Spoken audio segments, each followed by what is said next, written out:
They called the cops on me for floating my houseboat on my own private lake. 5 minutes after the sheriff left, laughing at the complaint, I bought their entire marina for cash. Picture me standing on my custom houseboat deck, coffee in hand, watching that cruiser disappear down my driveway. The deputy actually apologized for wasting my time. Turns out my HOA president filed a false police report about illegal structures on water I've owned for 7 years. Here's the newspaper headline from that afternoon. Local rancher acquires Clearwater Marina in $2.3 million cash deal. The smell of fresh ink and morning pine. That's what victory smells like, folks. What would you do if your power-hungry neighbor tried to control property that wasn't even theirs? Drop your location below. Where are you watching from? I guarantee your HOA horror stories are just getting started. This is how I turned one woman's spite into the sweetest revenge of my life. My name's Garrett Westfield, and at 52, I thought I'd found paradise. Sold my software company at 45, bought 200 acres of Colorado heaven, complete with a pristine 40-acre lake fed by mountain springs. Every drop of that water sits within my property boundaries. My wife, Patricia, a high school teacher with endless patience, had been dreaming of waterfront retirement since we met.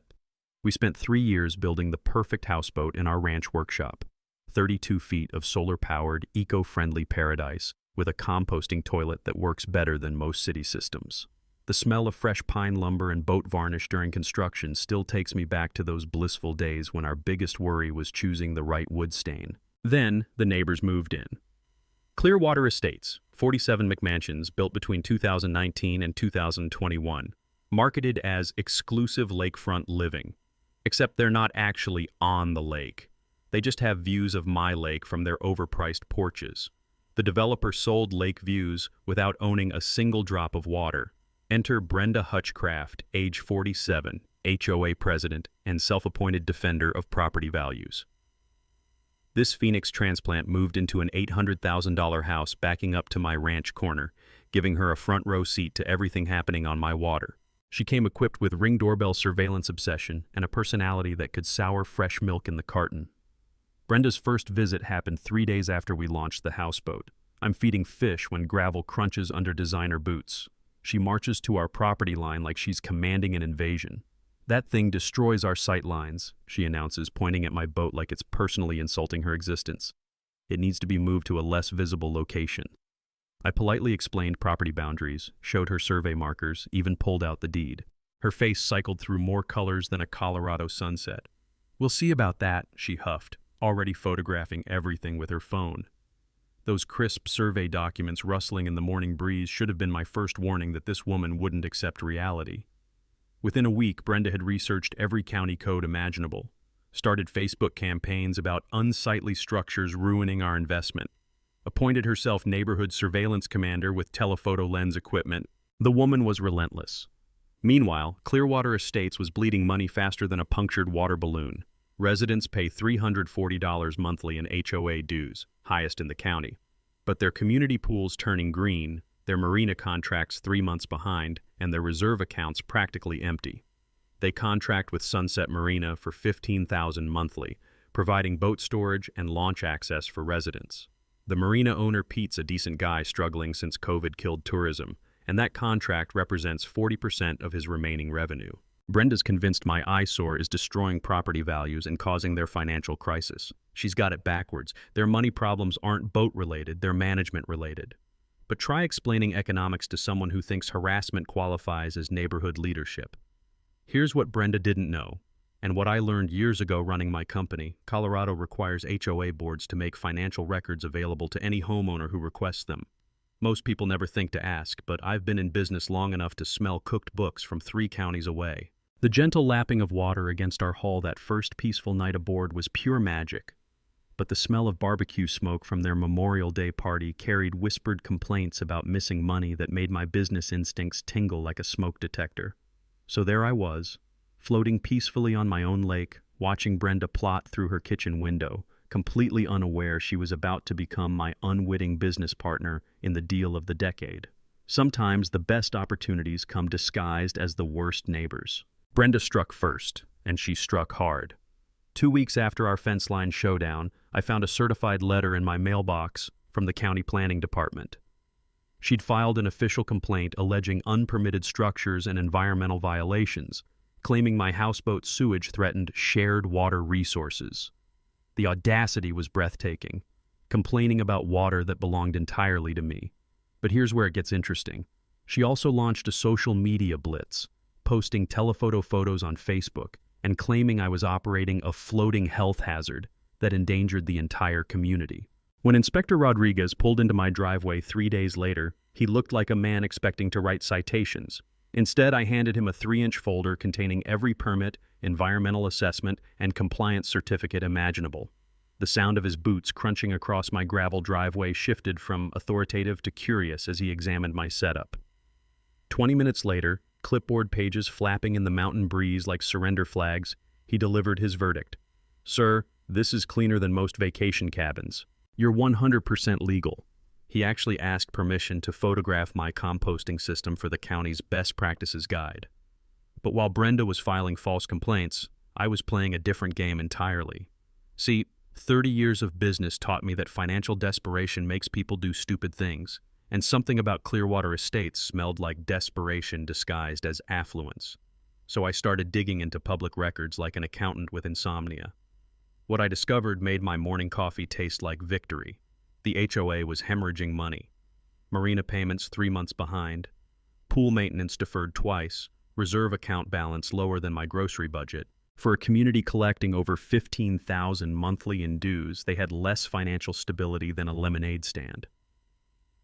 That's when the Marina connection clicked into focus. Clearwater Estates contracted with Sunset Marina for $15,000 monthly, providing boat storage and launch access for residents. I knew Pete Morrison, the Marina owner, decent guy struggling since COVID killed tourism. That HOA contract represented 40% of his remaining revenue. Lose that contract and Pete would be filing bankruptcy within 90 days. The dominoes were lining up perfectly, and I hadn't even touched the first one yet. Here's where Brenda made her first tactical error. She escalated to psychological warfare without understanding her own vulnerability. Anonymous letters started appearing in mailboxes, claiming my houseboat caused devastating property value decline. She organized a petition for county lake zoning review and shared Ring doorbell footage in Facebook groups with ominous commentary about suspicious activity. The woman boasted about assembling a legal team reviewing options, though I suspected her legal research consisted of Google searches and angry YouTube comments. The community split was fascinating to watch unfold. Some residents bought Brenda's property protection narrative, nodding along at mailbox conversations about maintaining investment values. Others knew I'd been a good neighbor for 7 years before they arrived and were embarrassed by her behavior. The smart ones whispered questions about HOA finances at backyard barbecues, wondering why their pool looked like a science experiment despite premium maintenance fees. The smell of charcoal smoke and neighborhood gossip mixed together like truth serum at summer gatherings. My countermove was beautiful in its simplicity, strategic patience combined with intelligence gathering. While Patricia suggested avoiding confrontation entirely, I saw opportunity developing like storm clouds on the horizon. I continued normal houseboat activities, documented every harassment incident, and began casual conversations with struggling local businesses. Years of acquiring distressed companies during economic downturns had taught me that desperate sellers make the best deals, especially when you have cash and they have creditors breathing down their necks. By month's end, Inspector Rodriguez's report had officially cleared me of all violations, but Brenda's campaign was intensifying. She'd moved from Facebook complaints to organizing emergency community meetings about threats to property values. Every false accusation, every harassment incident, every piece of evidence she manufactured was actually building my legal case while destroying her credibility. The woman was systematically demolishing her own position without realizing she was handing me the ammunition for what would become the most satisfying business acquisition of my retirement. Sometimes, the best response to aggression isn't immediate retaliation. It's letting your opponent dig their own grave while you prepare to bury them in it. And Brenda was excavating with the enthusiasm of a gold prospector who'd struck the mother lode. She had no idea that her vendetta was about to cost her everything she thought she was protecting. The false police report came at 6 a.m. on a Tuesday. Brenda called the sheriff claiming suspicious activity on my lake. Possible drug operation, unusual traffic patterns, boats coming and going at all hours. When Deputy Martinez arrived, he found me teaching my 8-year-old grandson how to tie fishing knots on the houseboat deck. The poor guy looked embarrassed as his body camera captured the criminal activity of a grandfather and kid sharing cereal and orange juice. Through his cruiser window, we could see Brenda watching from her deck with binoculars like some discount CIA operative. "Ma'am," Deputy Martinez radioed back, his voice dripping with professional irritation, "the suspicious activity appears to be fishing with your grandson." Brenda's response to this humiliation? Doubled down with a public spectacle. She organized an emergency HOA meeting about community threats, complete with invited guests, County Commissioner Walsh, Channel 7 reporter Jake Morrison, and anyone else who'd listened to her paranoid presentation. The community center projector fan whirred like a broken air conditioner as she launched into a slideshow titled "Protecting Our Investment, the Floating Menace." Dramatic music played while she clicked through telephoto photos of my houseboat, claiming my precedent would attract undesirable floating structures and turn their exclusive community into a trailer park on water. And the meeting was a masterclass in public self-destruction. Commissioner Walsh, clearly annoyed at wasting his evening, spent 5 minutes explaining basic private property rights to adults who should have learned this in high school civics. Reporter Morrison left after 10 minutes when he realized there was no actual story. Several residents publicly questioned Brenda's priorities, with homeowner Janet Morrison asking why they were discussing someone else's property instead of their own green swimming pool. The smell of stale coffee and growing tension filled the room as Brenda's face reddened like a lobster in boiling water. Here's where my business experience kicked in. While Brenda was embarrassing herself in public, I was building intelligence networks over morning coffee with Pete Morrison at the Marina. 30 years of acquiring distressed companies had taught me that desperate sellers reveal everything if you just listen. Pete was drowning, $2.3 million owed to the bank, monthly payments behind, and that Clearwater contract representing 40% of his remaining revenue. "If I lose those HOA folks, I'm done," he confided, stirring sugar into his coffee like he was mixing concrete. Banks already circling like vultures, wanting a quick sale to recover their investment. That's when Brenda escalated to actual crime. Thursday morning, I discovered my dock cleats loosened and safety rope cut clean through. My security cameras had captured everything. A figure in dark clothing at 2 a.m., moving like a ninja with arthritis. When motion-activated lights flooded the area, those distinctive yoga pants and oversized Phoenix Suns sweatshirt were unmistakable. Patricia's reaction was priceless. "She actually tried to sink our boat? What's next, poison in the fish food?" Time for legal consultation. Attorney Rebecca Santos reviewed my evidence like a prosecutor preparing for trial. Trespassing footage, harassment documentation, sabotage video. "You have solid criminal and civil cases," she advised, "but she's destroying herself faster than we could in court. Sometimes the best strategy is documenting everything while your opponent commits increasingly desperate acts." Rebecca's words proved prophetic. Video evidence would eventually support both felony charges and civil damages that exceeded Brenda's insurance coverage. During our third Marina coffee meeting, Pete revealed the critical timeline, 60 days maximum before bank foreclosure. The property included 12 acres of prime lakefront real estate, boat launches, and storage facilities perfect for community use. My mental calculator went into overdrive. Distressed commercial real estate at below-market pricing, assuming quick cash closing. The opportunity was crystallizing like morning frost on the lake. Meanwhile, Clearwater Estates faced its own financial reckoning. The board sent notices increasing monthly dues from $340 to $425, citing unexpected maintenance costs. Pete couldn't lower his pricing. He was already operating at break-even, so residents faced either paying market rates or losing boat access entirely. Complaints erupted about spending priorities and basic amenity maintenance. The smell of rebellion was stronger than barbecue smoke at evening gatherings where heated voices carried across water like storm warnings. Brenda's support crumbled like week-old cookies. The treasurer questioned her financial decisions. Board members distanced themselves from her harassment campaign, and her husband made pointed comments about finding a quieter neighborhood. Property manager resigned, citing hostile work environment. She was systematically destroying everything she claimed to protect. The beautiful irony? Every desperate act Brenda committed was building my case while revealing the Marina opportunity she'd inadvertently created. Her vendetta was about to cost her community the very boat access she thought she was protecting, while handing me the deal of a lifetime. Sometimes the best revenge is simply watching your enemy defeat themselves while you prepare to profit from their mistakes.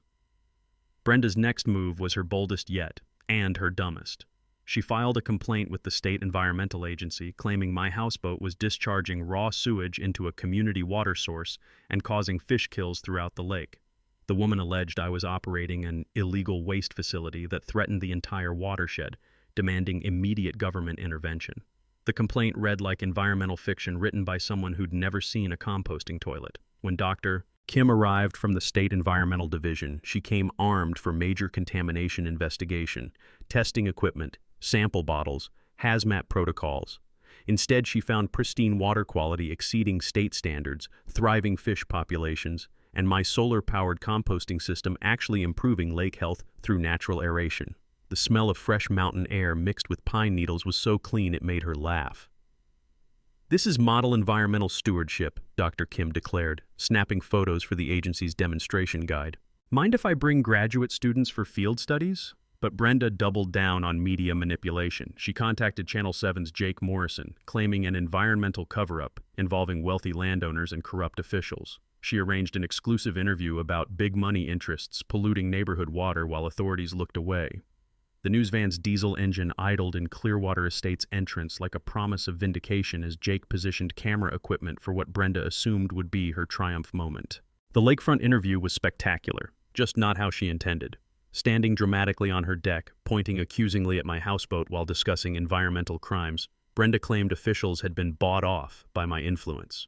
She demanded federal intervention to stop systematic poisoning of community resources. The performance was so theatrical that Jake kept asking if she was serious, his reporter instincts detecting something fundamentally wrong with her narrative. My counter-strategy came from decades of crisis management during software company acquisitions. Complete transparency demolishes false accusations faster than defensive denials. When Jake called expecting usual damage control, I invited comprehensive property tours with full environmental documentation. I demonstrated inspector reports, water quality data, permit files, and composting system operations. Dr. Kim agreed to on-camera interviews praising my innovative design. Sometimes honesty backed by documentation becomes the most powerful weapon against fabricated attacks. The resulting news segment was journalism poetry. Local ranchers' eco-friendly houseboat impresses state inspectors. Brenda's accusations were exposed as completely manufactured. Environmental scientists endorsed my sustainable demonstration, and community members defended my character on camera. The story exploded on social media with #EcoHouseboat trending regionally. Brenda had inadvertently provided the best public relations campaign money couldn't buy. While she was destroying credibility on television, Pete Morrison was downtown filing bankruptcy paperwork. Chapter 11 Proceedings, seeking quick asset liquidation. The bank appraised Sunset Marina at $2.8 million, but would accept $2.3 million cash for immediate closing, 30-day offer timeline, 45 days to possession. My business financing was pre-approved within 48 hours. The smell of fresh legal documents and banker's cologne during our meeting was sweeter than aged whiskey. Brenda's media humiliation triggered predictable desperation. She organized concerned citizens' petition drives, claiming news coverage proved biased toward big money interests. She threatened county lawsuits for selective enforcement and launched personal character attacks in Facebook groups. Anonymous posts appeared claiming I had dirt on officials, suggesting environmental compliance came through bribery. The woman was diving headfirst into conspiracy theory quicksand. The community fracture reached critical mass. HOA board split 3-2 against Brenda's harassment campaign. Treasurer Mark resigned, citing ethical concerns about leadership direction. Multiple homeowners publicly distanced themselves from her increasingly unhinged accusations. Property managers suggested immediate leadership changes to restore community credibility. Even former allies quietly stepped away from her crazy train. Meanwhile, Marina bankruptcy filing became public record. Local newspaper ran a small story about historic lakefront business seeks new owner, mentioning the 45-year family operation struggling since tourism declined. Several residents called Pete directly, worried about losing boat access. The financial pressure on Clearwater Estates was mounting like storm clouds. They couldn't afford marina rate increases, but couldn't afford losing boat privileges either. My preparation phase was methodical perfection. Attorney Santos finalized purchase agreements, while I designed community benefit announcements highlighting environmental education and public access programs. I documented every harassment incident for potential restraining orders and planned welcome celebrations for new Marina neighbors. Patricia sketched transformation plans for Pete's old office space, envisioning community meeting areas and educational centers. The beautiful irony was crystallizing like morning frost.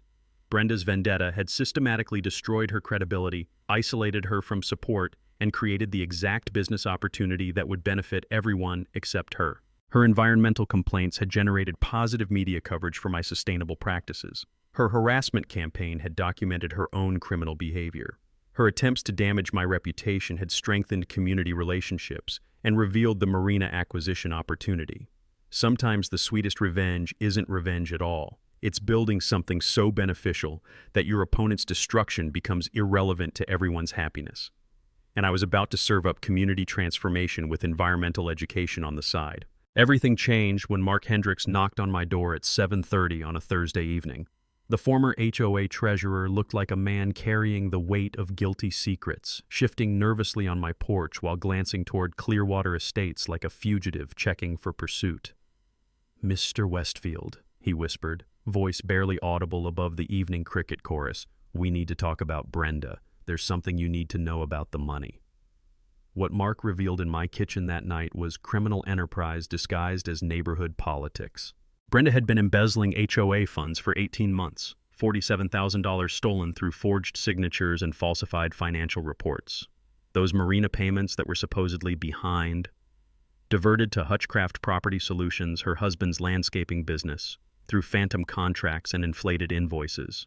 The smell of fierce sweat mixed with coffee grounds as Mark slid a banker's box across my table, his hands trembling like autumn leaves.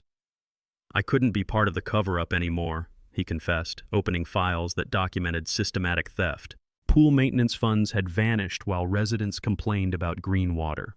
Emergency repairs were approved but never completed, money disappearing into personal accounts.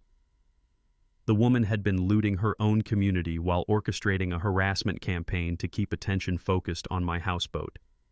Every accusation against me was calculated deflection from her own crimes. The paper trail was devastating and beautiful. Bank records showed regular payments to Hutchcraft Property Solutions for landscape consulting that never happened. Brenda had negotiated a $2,000 monthly kickback from Marina payments, money Pete unknowingly paid as consulting fees funneled through shell companies. My years handling corporate fraud investigations had taught me that embezzlement often involves creating multiple income streams that appear legitimate on surface examination, and Brenda had mastered the technique. Mark's confession revealed the true genius of her scheme. Contract renewal delays weren't bureaucratic incompetence. They were designed to maximize consulting fees while community amenities deteriorated. "She kept stalling Pete's negotiations because every month meant more kickbacks," Mark explained, his voice breaking with guilt. "When people complained about facilities, she blamed my budget management and pointed at your boat as the real problem." The criminal implications were staggering. Mail fraud for forged documents, wire fraud for electronic fund transfers, embezzlement charges carrying 5 to 10 years federal prison time. But the insurance angle made it perfect. HOA fidelity bonds protect against officer theft, but claims require police reports and criminal prosecution to process. Brenda's prosecution would cost her everything while restoring stolen community funds through coverage that included legal fees for recovery litigation. "The harassment campaign was pure misdirection," Mark continued, tears mixing with frustration as he organized evidence boxes. "Every false complaint about your environmental impact, every community meeting about property values, every media interview, it was all designed to create an external villain while she finished looting the treasury. I should have realized she was buying time to cover her tracks." The revelation transformed everything I thought I understood about this conflict. Brenda's escalating attacks weren't random neighborhood disputes. They were desperate actions of someone facing federal criminal charges once the money trail surfaced. She needed a scapegoat to blame for community problems while she systematically stole everything that wasn't nailed down. Mark's final bombshell was the timeline. "She's planning to sell the house and disappear," he revealed. "Real estate agent already scheduled listing photos. Her husband's business is liquidating equipment. They're running before anyone discovers the full scope of theft." The urgency was crystal clear. Act fast or lose the evidence and the perpetrators. Sitting in my kitchen, surrounded by boxes of financial crimes evidence, I realized Brenda had inadvertently handed me something more valuable than revenge. Her corruption had created the Marina opportunity, documented her own criminal behavior, and provided the ammunition to restore community peace while transforming local amenities. Sometimes the best justice comes wrapped in business opportunities that benefit everyone except the criminal. The hunt was about to become the capture. My ranch office became mission control overnight. Wall maps showing property boundaries, marina locations, and HOA territories transformed every surface into a strategic battlefield display. Evidence boxes lined shelves like ammunition stockpiles, while my printer worked overtime churning out documentation that would end Brenda's criminal enterprise.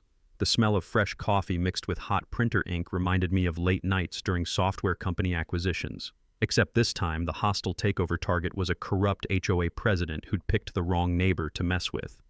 Attorney Rebecca Santos joined our video conferences with the enthusiasm of a prosecutor who'd just discovered smoking gun evidence.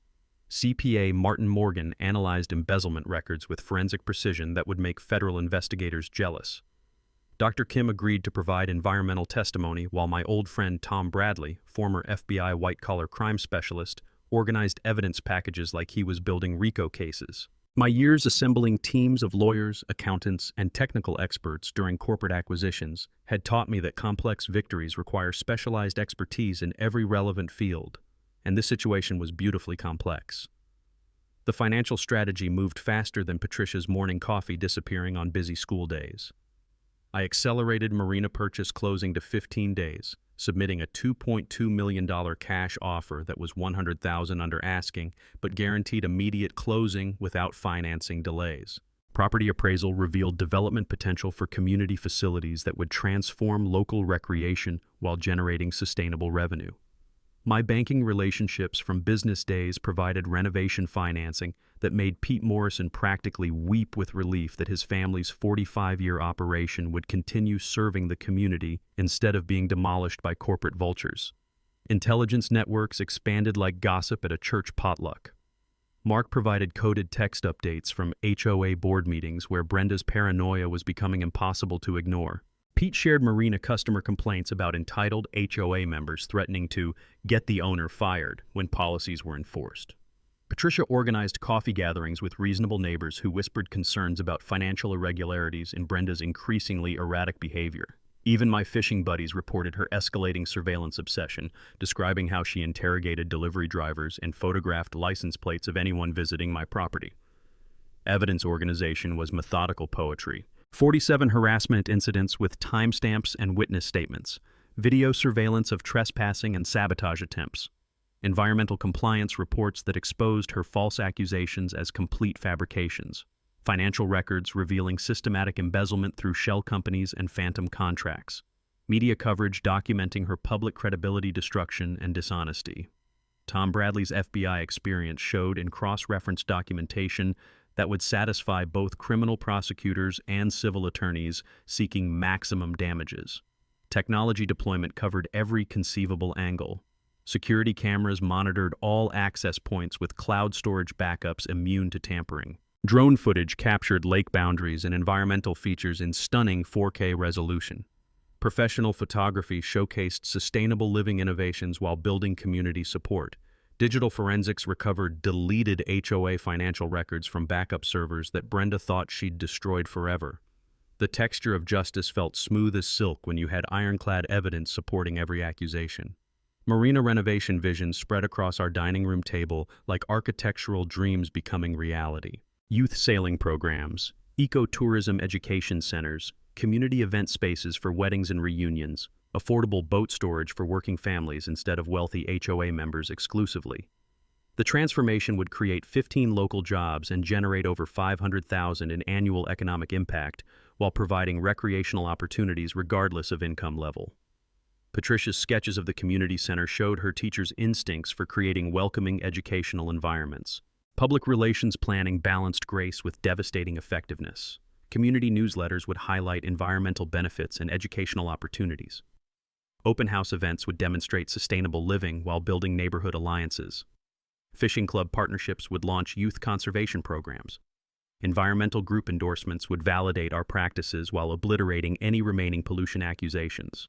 The goal was overwhelming community support that would make Brenda's remaining allies abandon ship faster than rats fleeing a sinking vessel. Psychological preparation involved documenting her social media descent into conspiracy theories and increasingly unhinged accusations. We prepared gracious responses to anticipated false allegations while training family members on media protocols. The key was maintaining professional dignity while she destroyed herself through desperate actions that would look increasingly pathetic on camera. Legal timing was precision choreography worthy of Broadway productions. Criminal referrals would hit the district attorney's desk simultaneously with Marina acquisition announcements. Civil lawsuit preparations were ready for immediate filing after criminal charges became public. Restraining order applications sat prepared for emergency deployment if harassment escalated beyond current levels. Marina closing was scheduled for the day before our community announcement, ensuring maximum dramatic impact when Brenda discovered her vendetta had spectacularly backfired. Community benefit announcements included free boat launches for all residents, scholarship funds for local students, environmental education partnerships, and veteran support programs. The beautiful irony was crystallizing. Her attempts to destroy my reputation would result in community improvements that benefited everyone except the criminal who'd inadvertently created the opportunity. Tomorrow, I told Patricia while reviewing final preparations under sunset colors painting our lake like victory banners. Justice gets served with a side of environmental education and community healing. The trap was set, and Brenda was about to walk straight into it. Brenda's desperation crossed into criminal insanity at 3 a.m. on a Wednesday. Security cameras captured her sneaking across my property line carrying a 50-pound bag of garden fertilizer, moving like a ninja with joint problems toward my pristine lake. She dumped the entire contents near my houseboat, apparently believing concentrated nitrogen would create an environmental disaster she could blame on my illegal sewage system. The woman was literally poisoning my water to frame me for the crime.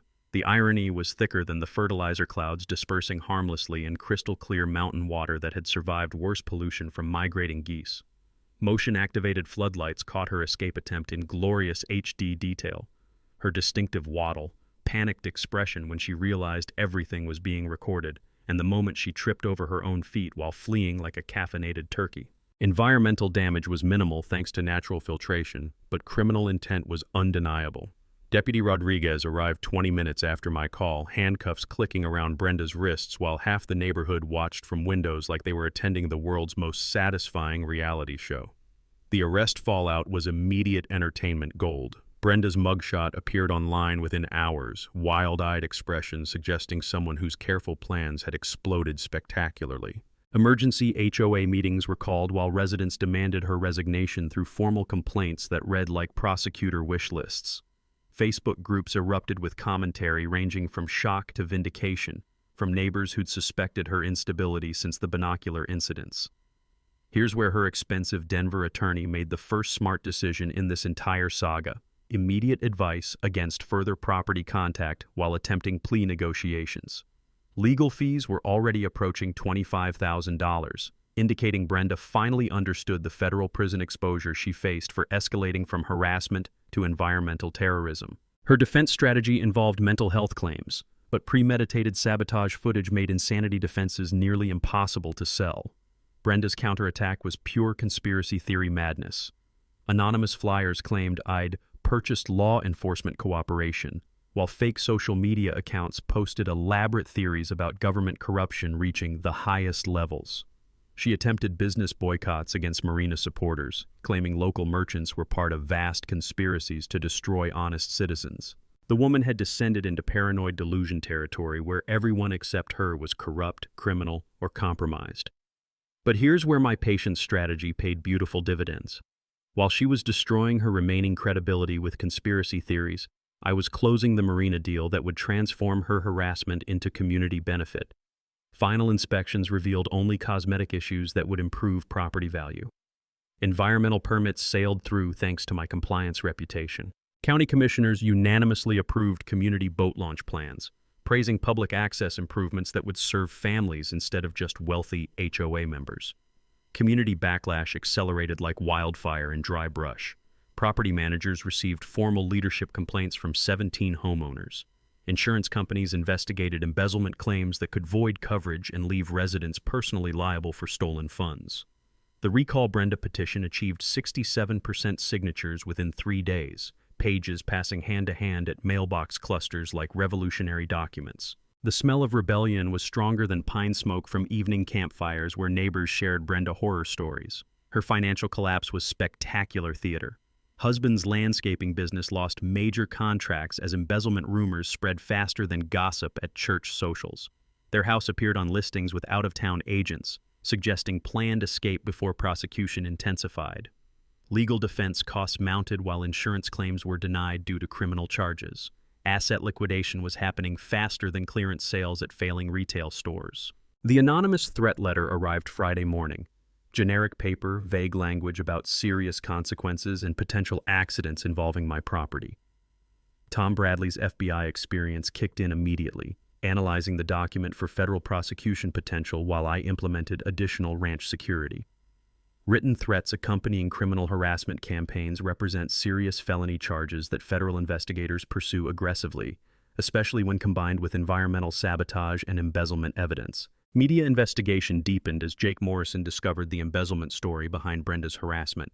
His research revealed systematic community theft disguised as financial management, inflated contracts, phantom services, missing funds totaling over $60,000 when accounting irregularities were fully calculated. Mark's whistleblower testimony provided credible sources, while Brenda's attorney issued no comment responses that suggested acknowledgement of serious liability.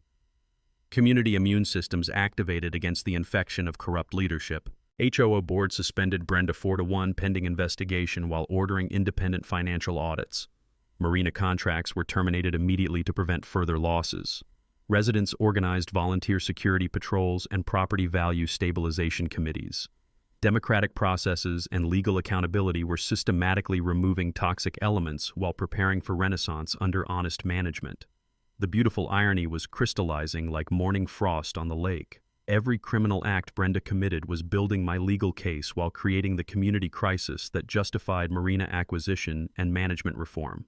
Her vendetta had become the catalyst for exactly the transformation that would benefit everyone except the person who started it. The final confrontation was approaching like storm clouds gathering over the mountains, and I was ready to unleash the perfect tempest of justice. Brenda's final gambit was her most desperate yet, and her most self-destructive. She filed an emergency injunction to block the Marina sale, claiming I'd illegally influenced county permitting through bribery and corruption. Her court filing read like conspiracy fiction, alleging I'd bought off environmental inspectors, manipulated bank appraisals, and orchestrated a vast scheme to defraud the community. She presented fabricated evidence including forged emails and doctored financial documents that supposedly proved government corruption. The woman had crossed from harassment into perjury territory, apparently believing judges were as gullible as her Facebook followers. Judge Morrison reviewed her filing with the patience of a kindergarten teacher examining crayon drawings presented as doctoral dissertations. 20 minutes of reading revealed immediately recognizable falsified evidence, email headers with wrong dates, bank statements with obvious alterations, and testimony from witnesses who didn't exist. The emergency hearing was scheduled for the same day as my planned Marina announcement, creating perfect timing for public vindication that money couldn't have purchased. District Attorney Williams filed additional felony charges faster than Brenda could spell perjury. Fabricating evidence for court proceedings constitutes multiple federal crimes carrying 5 to 10 years beyond her existing embezzlement charges. Her criminal defense attorney withdrew from the case, citing irreconcilable ethical conflicts, legal speak for, "My client is criminally insane and I won't destroy my career defending obvious perjury." Court-appointed defenders started calculating plea bargains while Brenda faced federal prosecutors who don't negotiate with evidence fabricators. The community uprising reached revolutionary proportions. 73 homeowners signed petitions demanding immediate removal, while county mediators were called to restore democratic governance. Insurance companies froze all accounts pending investigation that revealed $127,000 missing from various funds through systematic embezzlement spanning 2 years. Property managers resigned, citing hostile work environments, while residents discovered inflated maintenance contracts, phantom equipment purchases, and common area improvements paid for but never completed. The smell of financial fraud was stronger than skunk spray on summer evenings when neighbors gathered to compare accounting irregularities. Media circus descended like hungry locusts on Election Day. 3 local stations positioned cameras for courthouse coverage, while national news stringers recognized viral potential in HOA corruption stories. Social media influencers discovered the drama, generating trending hashtags that brought regional attention to small-town justice. Comment sections exploded with similar HOA horror stories, while hashtag Brenda. The embezzler gained momentum faster than wildfire in drought conditions. Brenda's public meltdown was spectacular entertainment. Outside the courthouse, she screamed at reporters about vast conspiracies involving banks, media, and government officials. Her performance was so unhinged that bystanders started filming for social media posterity. Video went viral, with HOA Karen #trending regionally, while her husband publicly filed separation papers and moved out of state. The woman had systematically destroyed everything she claimed to protect while providing the internet with premium meltdown content. The court hearing was judicial poetry. Judge Morrison dismantled her injunction request piece by piece, exposing fabricated evidence with the precision of a forensic accountant discovering embezzlement. My attorney presented legitimate environmental reports, bank documentation, and permit records that proved every allegation false. Dr. Kim testified about authentic environmental compliance, while Marina representatives confirmed legitimate sale procedures. Brenda's injunction was denied with prejudice, while perjury charges were referred for immediate prosecution. Criminal charges expanded like ripples across disturbed water. Mail fraud was added for forged HOA documents, while wire fraud covered electronic fund transfers. Federal prosecutors reviewed interstate commerce violations when her husband's business received fraudulent payments across state lines. Conspiracy charges were considered for systematic embezzlement involving multiple parties and shell companies. Bail increased to $50,000 after perjury charges, ensuring she'd remain in custody while awaiting trial.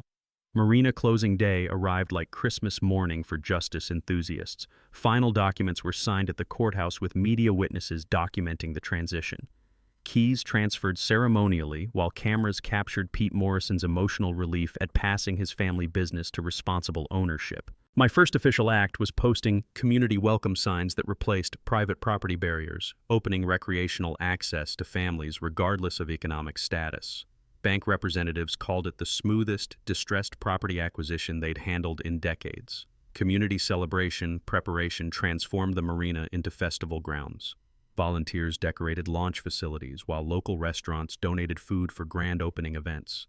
High school bands agreed to perform patriotic music, while county commissioners scheduled ribbon-cutting attendance. The smell of barbecue smoke and fresh-cut grass mixed with anticipation as residents prepared for the announcement that would reveal how Brenda's vendetta had backfired into community renaissance.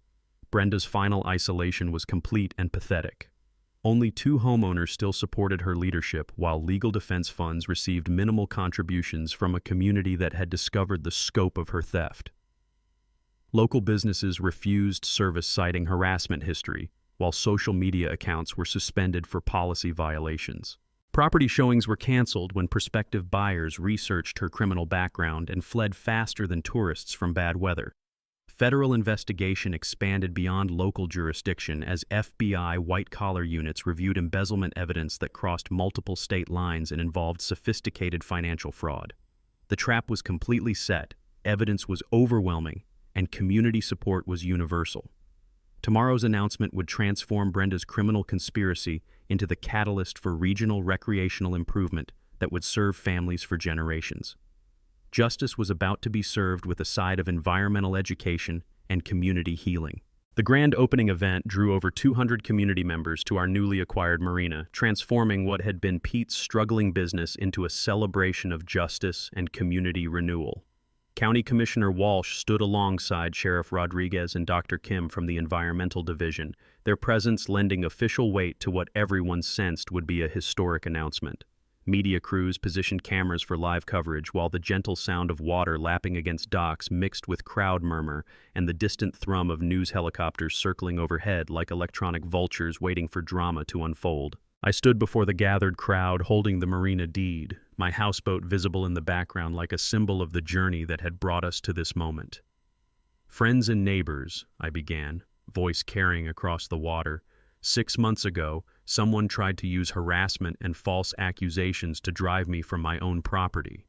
Today, I'm here to announce a $2.2 million investment in our shared future.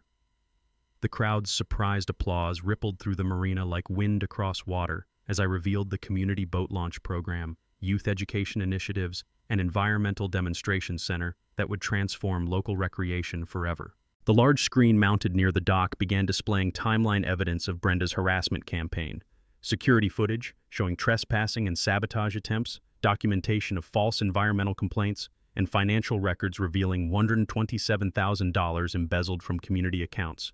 Environmental inspection reports proved my houseboat's compliance while exposing her accusations as complete fabrications. The projection screen rippled slightly in the lake breeze as evidence unfolded like pages in a book of justice, each revelation drawing gasps and angry murmurs from residents who finally understood the scope of corruption they'd unknowingly supported. That's when Brenda made her dramatic entrance, screeching into the parking lot during my presentation like a villain arriving late to her own trial. She stormed toward the crowd, screaming about lies and conspiracy, her voice shrill enough to make dock birds take flight. "This is all fabricated evidence," she shrieked, pointing accusingly at the screen displaying her own criminal acts. "He's bought everyone, the sheriff, the county, the media." Sheriff deputies immediately moved to intercept her approach while the crowd stepped back like witnesses to a public breakdown. Reporter Jake Morrison captured the entire meltdown live on Channel 7 as Brenda accused me of orchestrating vast conspiracies involving federal agencies and international banking cartels. Her wild-eyed rants about government corruption and environmental cover-ups were broadcast in real time, while viewers flooded social media with comments ranging from shock to entertainment. The woman had become a cautionary tale about unchecked power and paranoid delusion, performing her final act on a stage she'd inadvertently created through her own criminal behavior. The community response was immediate and overwhelming. Standing ovation erupted for my announcement of free community boat access and environmental education programs. Former HOA treasurer Mark publicly apologized for remaining silent during Brenda's harassment campaign, his voice breaking with emotion as he detailed the pressure to alter financial records. Multiple homeowners shared their own harassment experiences while praising my patience and measured response to escalating attacks. County Commissioner Walsh called it a model transformation of conflict into community benefit that should inspire regional cooperation. Then came the moment everyone would remember forever. District Attorney Williams personally served federal charges while FBI agents arrested Brenda for wire fraud during live television coverage.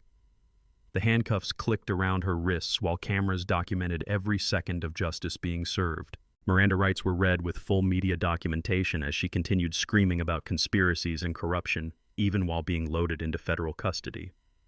The crowd watched in stunned silence as months of harassment and theft finally faced legal accountability with cameras rolling and the whole region watching. Dr. Kim took the microphone to endorse my sustainable living demonstration, praising environmental innovations that exceeded state standards while serving as educational models for university partnerships. "This houseboat represents the future of responsible lakefront living," she announced, "and the community programs announced today will benefit environmental education for decades."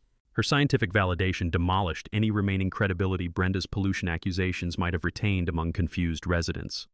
The marina transformation vision unfolded like architectural poetry as I displayed renovation plans showing youth sailing programs, veterans fishing initiatives, and wedding venue facilities that would generate local economic impact while preserving family recreation traditions. "Some people use power to tear down communities," I concluded, looking directly at the federal agents escorting Brenda toward their vehicle. "We're here to build something better. A place where families can enjoy Colorado's natural beauty regardless of their economic status or neighborhood politics." The crowd erupted in sustained applause while cameras captured pure community joy mixing with satisfaction that justice had finally been served. Chants of "Thank you, Garrett" echoed across the water while social media exploded with "Had Justice Served" hashtags trending statewide. Law enforcement officials publicly commended my patience and legal approach, while environmental officers praised innovative sustainable living demonstrations that would inspire regional conservation efforts. Standing at that podium surrounded by community support and media coverage, watching federal agents drive away with the woman who'd tried to destroy my peace, I realized that sometimes the sweetest revenge isn't revenge at all. It's building something so beautiful that everyone forgets the ugliness that came before. 6 months later, Marina renovation was complete, and our grand reopening celebration drew over 1,500 people from 3 counties. Youth sailing program launched with 47 student participants learning navigation and environmental stewardship on the same waters where Brenda had once dumped fertilizer in desperate sabotage attempts. Environmental Education Center received state recognition awards while community boat launch averaged 200 families monthly, transforming exclusive recreation into accessible community resource. Property values throughout the region increased 12% due to recreational amenities and positive media coverage that attracted tourism and new residents seeking communities that solve problems through cooperation rather than conflict. Brenda's legal consequences were swift and comprehensive. Federal court sentenced her to 3 years prison for embezzlement, wire fraud, and perjury, plus a $180,000 restitution covering stolen funds, legal fees, and community damages. Her husband's landscaping business declared bankruptcy after losing contracts and facing civil liability suits. Their house was foreclosed and sold at auction while she served time in minimum security federal facility 3 states away. Permanent restraining orders prohibited any contact with my family or property, ensuring our peaceful retirement would remain undisturbed by future harassment attempts. Community transformation exceeded everyone's expectations. New HOA leadership implemented financial transparency policies requiring monthly budget reports and independent auditing. Community garden projects flourished on reclaimed common spaces, while neighborhood watch programs replaced surveillance culture with genuine mutual support. Annual Unity Festival celebrated diversity and cooperation, drawing families from surrounding counties who appreciated communities where problems were solved through democratic processes rather than authoritarian harassment. The sound of children's laughter echoing across water during summer programs replaced the toxic atmosphere of suspicion and conflict that had poisoned neighborhood relationships. Personal healing brought unexpected rewards. Patricia and I hosted monthly community dinners on our houseboat, sharing sustainable living demonstrations with families interested in environmental stewardship. Our grandchildren learned sailing and conservation principles while developing leadership skills through youth program participation. The ranch became a model for rural sustainable living that attracted visitors from environmental groups and university research programs. Our marriage strengthened through shared community service that transformed harassment into opportunities for regional improvement and family legacy building. The ripple effects spread far beyond our small community. State legislature introduced HOA reform bills inspired by our story, requiring financial transparency and whistleblower protections that would prevent future embezzlement schemes. Environmental groups cited our houseboat as demonstration of sustainable lakefront living, while tourism increased 40% due to positive media coverage. 3 other communities requested consultation on conflict resolution and democratic governance reform. National HOA watchdog organizations featured our story in documentary films about community empowerment and corruption accountability. Marina business success exceeded all projections. Profits surpassed estimates by 180% during the first year, while waiting lists for boat slips extended 6 months ahead. Wedding venue bookings sold out through the following season, generating revenue that funded scholarship programs and facility improvements. Local economic impact reached $1.2 million annual regional spending while creating 15 permanent jobs for community members. The texture of success felt smooth as polished wood when you built something that served families rather than enriched corrupt officials. Educational legacy expanded through university partnerships, producing published research on sustainable community development and environmental stewardship. Youth Leadership Program graduates received college scholarships funded by Marina profits and community donations. Environmental Education Center hosted over 2,000 student visits annually, while sustainable living workshops attracted participants from neighboring states. The programs demonstrated that community-based learning often exceeds classroom effectiveness when students engage with real environmental challenges and solutions. Media coverage continued generating positive attention. Documentary crews filmed anniversary specials about community transformation, while national magazines featured our story in justice and environmental columns. Podcast interviews reached over 500,000 downloads, while social media following grew to 75,000 supporters sharing similar stories of HOA reform and community empowerment. Book publishers offered contracts for complete story documentation that could inspire other communities facing similar challenges. The annual Unity Festival became regional tradition, drawing thousands of families for celebration that proved communities could heal from conflict through genuine cooperation and shared purpose. Local businesses reported record weekend sales, while veterans fishing tournaments raised $25,000 for PTSD treatment programs. Children's sailing regattas featured 89 young participants, while the smell of victory barbecue and fresh lake air reminded everyone that justice served with community benefit creates lasting, positive change. What's your worst HOA horror story? Drop it in the comments. We read every single one, and some are wild enough for their own episodes. Hit that subscribe button if you love seeing bullies get what they deserve. We've got 3 more justice stories coming this month that'll make your jaw drop. Sometimes the best revenge isn't revenge at all. It's building something so beautiful that everyone forgets the ugly that came before.